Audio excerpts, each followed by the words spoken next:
अब है हमारा topic light, class 10 physics segment से, जिसका टॉपिक है आपका reflection.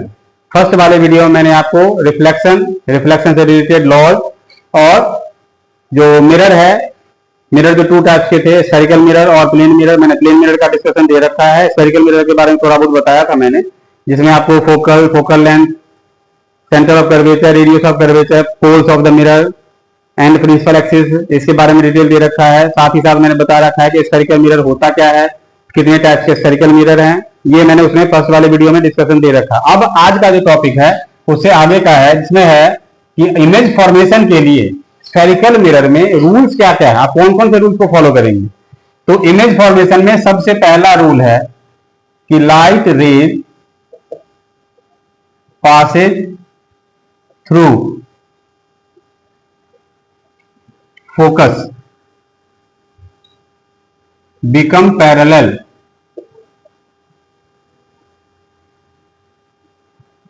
to the principal axis after reflection। मतलब अगर ये हमने कनकेव मिरर लिया, इसमें अगर आपने ये प्रिंसिपल एक्सिस है, ये इसका फोकस है, ये इसका सेंटर ऑफ कर्वेचर, अगर लाइट रे फोकस से पास हो रही है तो रिफ्लेक्शन के बाद वो प्रिंसिपल एक्सिस के पैरेलल हो जाएगा। सेम वे में अगर हम कन्वेक्स को लेते हैं, ये प्रिंसिपल एक्सिस, ये हमारा P, ये F, ये C, अगर लाइट रे फोकस के पास होते हुए सीम्स टू भी होता है, क्योंकि इसमें वर्चुअल फोकस होता है, तो ये रिफ्लेक्शन यहां से होके ये प्रिंसिपल एक्सिस के पैरेलल हो जाएगा। ये हमने इमेजिन किया है कि लाइट रे फोकस से जा रही है, क्योंकि ये मिरर तो यहीं पे फोकस इसका इन्वर्ट होता है, इसलिए। सेकेंड लॉ आपका हो गया, रूल्स हो जाएगा, light ray passes parallel to the principal axis, passes through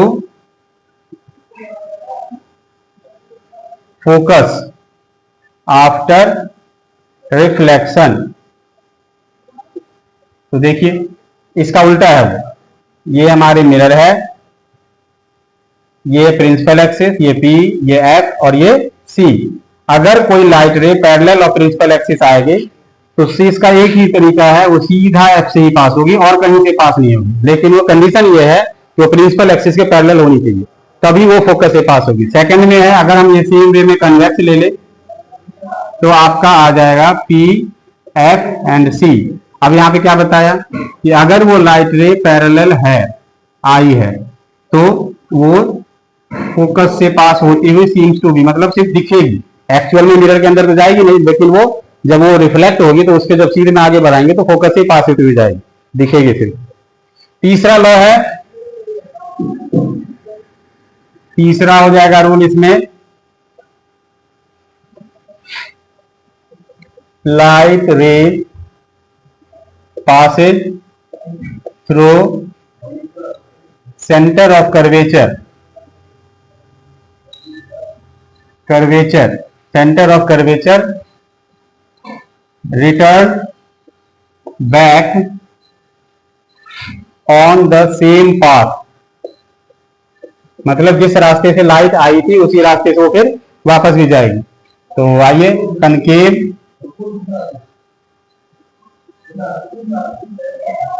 तो हम क्या देख रहे हैं यहाँ पे, जो सेंटर ऑफ कर्वेचर से जाएगी लाइट रे, वो हमारी जैसे गई थी उसी रास्ते से वापस आएगी, वो कहीं मुड़ेगी नहीं। ऐसे ही अगर हम कन्वेक्स को ले लें, इसमें भी आपका सेम जाने वाला है, P, F और C। यहाँ से इमेजिन करो कि ये लाइट रे C से पास होता हुआ दिख रहा है, तो ये ऐसे ही वापस भी जाएगा। हमने 3 रूल देखा। पहला रूल था कि light ray passes through focus become parallel after reflection, चाहे कन्वेक्स मिरर हो या कनकेव मिरर हो। सेकंड हमने देखा कि light ray passes parallel to the principal axis, passes through focus after reflection, वो भी कनकेव मिरर में भी और कन्वेक्स मिरर में भी। और थर्ड रूल आपने देखा कि लाइट रे अगर सेंटर ऑफ कर्वेचर से जा रही है तो वो रिफ्लेक्शन के बाद भी सेंटर ऑफ कर्वेचर से ही वापस आएगी, चाहे कनकेव ले लो या कन्वेक्स ले लो। चलिए अब आगे आए।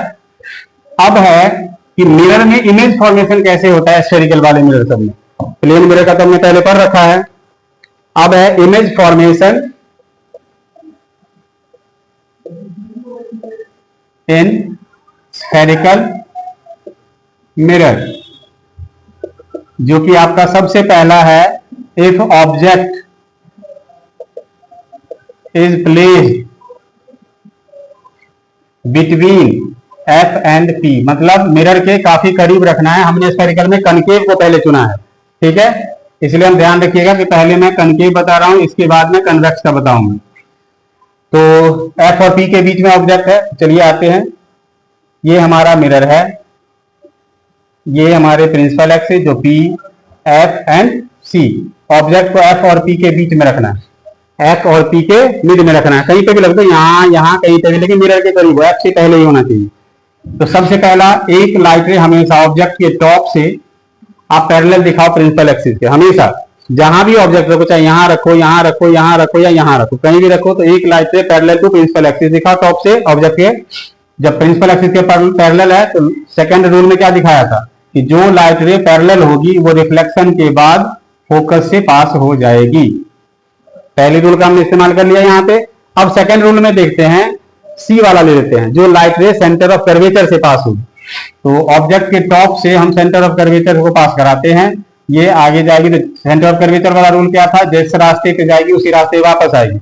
अब ये दोनों तो आगे फैलता जा रहा है, मिलेगा नहीं, हम इसे इमेजिन करेंगे आगे बढ़ा के। तो इस केस में इमेज बनती है मिरर के बिहाइंड, इनसाइड द मिरर। कब, जब ऑब्जेक्ट आपका फोकस और पोल के बीच में हो, यानी कि मिरर के नियर हो, तब। तो पहला मैंने क्या दिखाया, ऑब्जेक्ट के टॉप से आप एक पैरेलल प्रिंसिपल एक्सिस के लाइट ड्रॉ करो जो फोकस से पास हो जाएगी। फिर एक को सी से पास होते हुए दिखाओ, जो जिस रास्ते गई थी उसी रास्ते वापस आएगी। तो ये दोनों यहां मिलेंगे नहीं, तो उसे आगे हम इमेजिन करके आगे मिला के देखेंगे तो मिरर के बिहाइंड बनेगा। इमेज कैसा बना आपका, इमेज इज फॉर्म, सबसे पहले प्लेस बताते हैं कहां बना है, तो बिहाइंड द मिरर। हमारा पहला इमेज क्या बना, मिरर के बिहाइंड, मतलब मिरर के अंदर। दूसरा क्या बनेगा, देखिए ऑब्जेक्ट का साइज देखिए और इमेज का साइज देखिए, है फर्क। ऑब्जेक्ट का साइज इतना सा है, इमेज का साइज देखिए काफी बड़ा है, तो इसलिए हम इसको लिखते हैं हाईली एनलार्ज, मतलब हम सेकंड में दिखाएंगे उसके साइज को, इमेज के साइज को कंपेयर टू ऑब्जेक्ट। और थर्ड में क्या दिखाएंगे, अगर इमेज प्रिंसिपल एक्सिस के अपोजिट साइड में बनता हो, यानी कि इरेक्ट हो जाएगा वो, तो इसका मतलब ये हो गया वर्चुअल एंड इरेक्ट। लेकिन याद रखिएगा, अगर इमेज प्रिंसिपल एक्सिस के डाउनवर्ड साइड में बनता हो तो हमेशा वो रियल इमेज ही होगा। चलिए अब सेकंड पॉइंट पे आते हैं, इसका सेकंड इमेज फॉर्मेशन कैसे होगा कनकेव मिरर में। इफ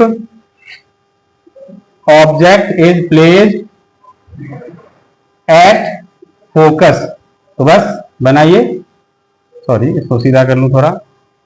चलिए ऑब्जेक्ट को हम दिखाते हैं एफ पे, ये हमारा पोल, ये हमारा एफ, ये हमारा सेंटर ऑफ कर्वेचर। चलिए एफ पे ऑब्जेक्ट को रखना है, सीधा सा बढ़ते हैं। ये जैसे पैरेलल टू प्रिंसिपल एक्सिस, एक तो दिखाना ही है जो कि आपका फोकस से पास हो गया, एक आप सी से दिखाएंगे जो जैसे गई थी मिरर से वैसे ही वापस आएगी, दोनों कहीं मिलेंगे नहीं। इसका इमेज कैसा बना आपका, image is formed at infinity, मतलब कहां बनेगा हमें नहीं पता, वो कहीं भी बन सकता है, इसलिए हम लिखते हैं एट इंफिनिटी। सेकंड में क्या बताया था मैंने, साइज को दिखाना है, ये भी हाईली एनलार्ज ही रहेगा, हाईली एनलार्ज। और अब यहां से जब तक वो मिरर के करीब था, यानी कि एफ से पहले ऑब्जेक्ट था, तभी तक वो वर्चुअल ऑब्जेक्ट रहेगा। जो ही ऑब्जेक्ट को हम एफ या एफ से पीछे प्लेस करना शुरू करेंगे तो रियल एंड इन्वर्टेड बनना शुरू हो जाएगा, यानी कि ये इसका नेचर हो गया, रियल एंड इन्वर्टेड। पहले केस में क्या था, nature of the image virtual and erect. Second case में क्या है, जब ऑब्जेक्ट को एफ पे रखते हैं तो रियल एंड इन्वर्टेड। चलिए अब आते हैं थर्ड पे। थर्ड में आपका है ऑब्जेक्ट को प्लेस करना है एफ से पीछे और सी से बिफोर।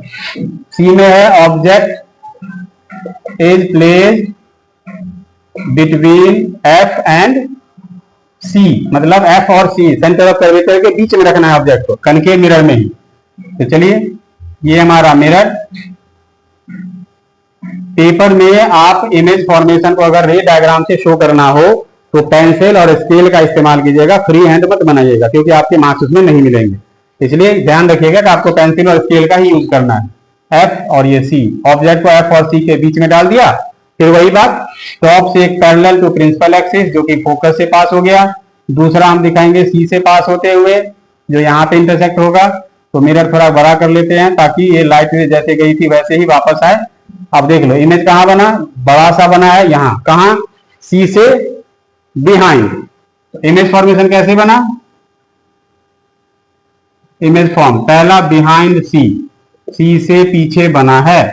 जब भी ऑब्जेक्ट को सी और एफ के बीच में रखोगे तो आपका इमेज हमेशा सी से पीछे ही बनेगा कनकेव मिरर में। दूसरा साइज के सवाल आता है तो देख लो ऑब्जेक्ट इतना सा, इमेज इतना सा, तो एनलार्ज बना। आप हाईली एनलार्ज लिखो, एनलार्ज लिखो, मीनिंग एक ही रहना है। और थर्ड में नेचर को बताना होता है, तो मैंने अभी बताया था ना कि अगर प्रिंसिपल एक्सिस से अप साइड में इमेज बने तो वर्चुअल एंड इरेक्ट, अगर प्रिंसिपल एक्सिस के डाउन साइड में बने तो रियल एंड इन्वर्टेड। तो यहाँ डाउन साइड बना है इसलिए आ गया रियल एंड इनवर्टेड। चलिए ये आपकी समझ में आ गई होगी। नेक्स्ट आपका है बी पार्ट में, अब सी और एफ के बीच था तो हम सी पे डालते हैं। ऑब्जेक्ट इज प्लेस्ड एट सी, चलिए कनकेव मिरर लिया, प्रिंसिपल एक्सिस ड्रॉ किया, एफ और सी हमने बता दिया कहां पे है। अब ऑब्जेक्ट को आपको रखना है सी के ऊपर, तो सीधा प्रिंसिपल एक्सिस के पैरेलल जो फोकस से पास हो गई। अब सी पे है तो हम सी से पास होते तो दिखा नहीं सकते, तो मैंने एक रूल और बताया था कि अगर वो फोकस से पास हो रहा है तो पैरेलल हो जाएगा। तो अब यहाँ पे हम फोकस से दिखा लेते हैं, अगर वो फोकस से पास हुआ तो ये पैरेलल होगा जो यहाँ इंटरसेक्ट किया, ये सी था हमारा, ठीक है, यहाँ इमेज यहीं पे बनेगा। जब स्केल पे बनाएंगे ना आप तो आपको सीधा सा दिखेगा। तो ऑब्जेक्ट हमारा ऊपर था, इमेज हमारा डाउनवर्ड साइड में बना और लगभग सेम ही बना है, लगभग क्या सेम ही बनता ही है। तो इमेज इज एट, कहां बना, एट सी बना, हमें दिखाना है उसके मैग्निफिकेशन जिसको बोलते हैं उसको, तो ये बना है same size of the object. और तीसरा नीचे की ओर है डाउनवर्ड साइड, तो रियल एंड इनवर्टेड। ठीक है, ये हमने अभी तक 4 इमेज फॉर्मेशन इन कनकेव मिरर देखा। अब 2 और है इसमें, चलिए हम उसको भी देख लें साथ साथ।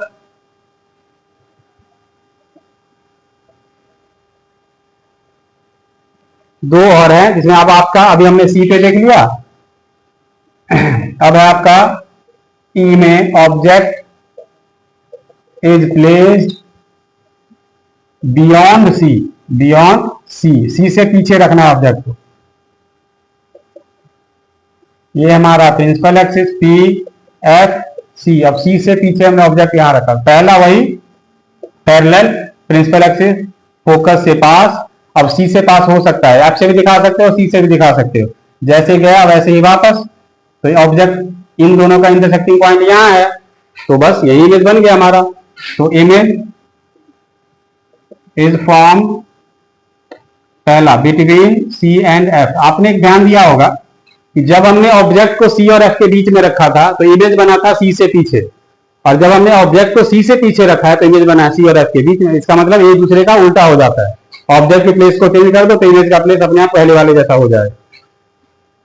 अब साइज को बताएंगे तो छोटा बना है बड़ा, इमेज इतना बड़ा, देखो इमेज इतना, तो ऑब्जेक्ट इतना बड़ा और इमेज देखो इतना छोटा, इसको बोलते हैं डिमिनिश्ड, मतलब छोटा। ये साइंस का वर्ड है, ध्यान रखिएगा। और लास्ट है, और नीचे की ओर है डाउनवर्ड, तो रियल एंड इनवर्टेड। और अब लास्ट, जब ऑब्जेक्ट को काफी दूर रखना है, मतलब इंफिनिटी पे रखना है, मिरर से काफी दूर, object is placed at infinity, मतलब फार फ्रॉम द मिरर। तो बस concave mirror, pole, focus, centre of curvature, हमने ऑब्जेक्ट को यहाँ काफी दूर रख दिया। तो यहां से कुछ नहीं करना है आपको, एक प्रिंसिपल एक्सिस से यहाँ लाइन पैरेलल और दूसरा इसके बॉटम से। जब प्रिंसिपल एक्सिस के पैरेलल है तो वो फोकस पे ही आना है, ये भी फोकस पे ही जाएगा। तो हो गया हमारा इमेज कहाँ बना, फोकस पे। तो इमेज इज फॉर्म पहला एट एफ, एफ पे ही बनेगा। देखा होगा सेकंड केस में हमने दिया था ना कि जब ऑब्जेक्ट को हम एफ पे रखते हैं तो इमेज हमारा इंफिनिटी बन जाता है, उसका ठीक उल्टा हो गया ये भी हाईली डिमिनिश्ड, मतलब बहुत ही छोटा बनेगा। तीसरा रियल एंड इनवर्टेड। ठीक है, ये 6 इमेज फॉर्मेशन इन कनकेव मिरर है। अब आप कन्वेक्स मिरर का देख लेते हैं। लेकिन कन्वेक्स मिरर में क्या है कि हमें इतना नहीं पढ़ना है, एक ही टाइप का इमेज में बनना होता है, इसलिए हमें दो ही केस पढ़ना है। एक केस जब ऑब्जेक्ट को कन्वेक्स मिरर के करीब रखो, और दूसरा केस जब ऑब्जेक्ट को हम उससे फार रखें, बस दो ही केस बनना है। तो आइए हम अब उससे देख लें। चलिए देखते हैं हमारा इमेज फॉर्मेशन इन कन्वेक्स मिरर। चलिए बस first object is placed near the mirror. अब ये कन्वेक्स मिरर है, ये प्रिंसिपल एक्सिस, ये हमारा पोल, ये हमारा फोकस, ये हमारा सेंटर ऑफ कर्वेचर। ऑब्जेक्ट को हमने यहां पे रखा, तो बस पैरेलल, तो ये तो ऐसे रिफ्लेक्ट हो जाएगा इधर की ओर। कैसे जब सीन टू भी करेंगे तो फोकस से पास होता हुआ आपको दिखेगा, इसलिए डॉटेड लाइन से शो करना है। दूसरा में सी से दिखाना है। सी से जब दिखाएंगे तो एकदम ऐसे दिखाइए ताकि उसको जब आगे बढ़ाएं तो सी से पास होता हुआ दिखे। सी से जिस लाइन पे आई ऐसे उसी रास्ते वापस जाएगी। ये दोनों का इंटरसेक्टिंग यहाँ है, तो इमेज बना हमारा यहाँ। ऑब्जेक्ट अगर आपने मिरर के करीब रखा है तो आपका बनेगा मिरर के बिहाइंड, और जाके काफी छोटा रहेगा। ये मिरर आपके कार में साइड में होता है, साइड व्यू रेयर मिरर जो होता है उसमें देखना आप ध्यान से, ऐसे ही दिखाई देगा आपको। Image is form behind the mirror, पहले हम प्लेस को दिखाते हैं। सेकेंड, अब देखिए इसका साइज क्या है, छोटा है, तो डिमिनिश्ड। हाईली मत बोलना, ये डिमिनिश्ड होगा, बहुत छोटा नहीं होता है, छोटा लेकिन बनता है। अब प्रिंसिपल एक्सिस अब साइड में है तो virtual and erect. Convex mirror में हमेशा वर्चुअल एंड इरेक्ट ही बनता है, उसमें रियल इमेज बनने का कोई चांस नहीं। जब डिफरेंस आपको लिखना हो ना कनकेव मिरर और कन्वेक्स मिरर में, तो आप एक डिफरेंस वो वर्चुअल इमेज और रियल इमेज का दे सकते हैं। सेकेंड में है आपका object is placed far from the mirror. अब हम मिरर से थोड़ा दूर चलते हैं। ये बनाया कन्वेक्स मिरर, ये आ गया हमारा प्रिंसिपल एक्सिस, ये एफ, ये सी। ऑब्जेक्ट को थोड़ा सा दूर हमने यहाँ पे ले लिया, अब थोड़ा दूर है, पहले पास था। ये एक लाइट रे पैरेलल सेम, जो कि फोकस से पास होते हुए सिर्फ आपको दिखेगी, एक्चुअल में होगी नहीं। मतलब लाइट तो वापस यहाँ चली गई। दूसरा आप सी से दिखाएंगे, जब इसे आप आगे बढ़ाएंगे तो आपको सी से पास होता है दिखेगा। आप अपना स्केल का इस्तेमाल कीजिएगा। ये हमारा इमेज बना, देखा सेम ही बनाना, सेम रीजन आ जाएगा फर्स्ट जैसा। जो ये रीजन है ना, यही रीजन यहाँ पे भी आया। मीन्स क्या बनेगा, behind the mirror, diminished, virtual and erect. तो आपके पास में दो इमेज फॉर्मेशन मैंने केसेस बता दिए कन्वेक्स मिरर में, और 6 केसेस बता दिया मैंने कनकेव मिरर में। तो इमेज फॉर्मेशन से रिलेटेड हमारा ये 6 cases concave mirror, 2 cases convex mirror में। अब हम नेक्स्ट जो वीडियो हम इसका देखेंगे वो होगा आपका mirror formula, magnification of the image के फॉर्मूलाज, और उससे रिलेटेड न्यूमेरिकल प्रॉब्लम, और न्यूमेरिकल प्रॉब्लम से रिलेटेड रे डायग्राम हम कैसे ड्रॉ करेंगे, हमें नेक्स्ट वीडियो में इसी के बारे में देखना है। तो आज के लिए बस इतना ही। आप लोग स्टडी करें, मेहनत करें, सफलता आपको जरूर मिलेगी।